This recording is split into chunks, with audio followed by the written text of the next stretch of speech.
Hello, Glue Troopers. I've had a busy day. Max's Airplane Factory was open working on the Douglas World Cruisers. And then we got out to the Tarbis once it hit a stop point. First thing I do is rearrange the shelves a little bit, make some more workspace, get a light up and everything, expose a wall outlet. And by the way, quick question.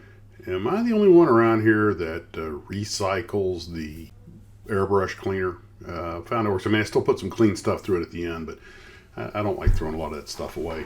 Anyway, $10 a bottle.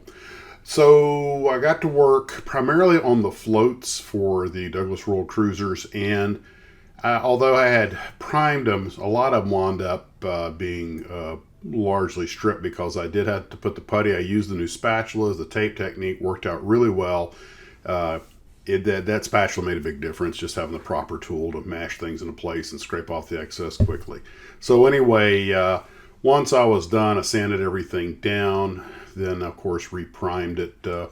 Some of them didn't really need anything more than a little touch up, but a lot of them had to be completely repainted, and no big deal. They came out looking a whole lot better. All the gaps are sealed up. They have a smoother look to them and everything, more uniform paint. So kind of happy they're up on the sticks drying right now. I'm just going to let them harden overnight.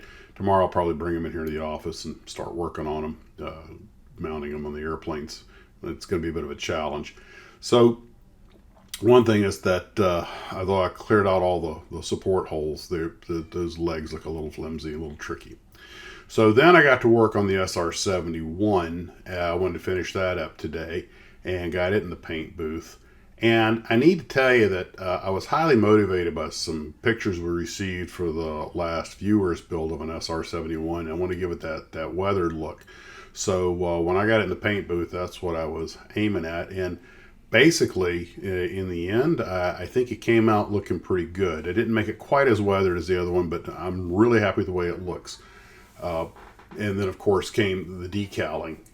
One thing is that when I got it in the paint booth, I had to, put the different layers of white and everything underneath. And I went through 3 or 4 iterations before I got it where I was happy with it. Some looked more faded, and I just playing around, just had a great time with it. But anyway, back to the decals. One thing I need to point out is some of the decals are mislabeled on the wrong side of the airplane for those red stripes, which were the trickiest ones to put on. Surprising no modeler ever. And the last thing I had to do, of course, was then just put the canopy glass in and put the canopies on, and we were done. And I started taking some photos on the shelf in the Tarbis, but it wasn't really showing enough light. So I brought it into the photo box, and I got some pretty decent pictures of it. I'm so happy with it that I actually put it out on the display shelf in the pilot room. Of course, that meant demoting a couple of models to the top of my desk here in the office where the lesser builds go. But they were as placeholders anyway, and really happy with it. So I'll show you a whole bunch of pictures of it on the outro, both taken in the Tarbis and out in the shed. And that's what we got done today. A lot of progress was made. Got things due tomorrow. Don't know if I'll get any building or videos out. We'll just see how the day goes. Guys, great day of model building. What else can you ask for? Take care of yourselves, and as always, model on.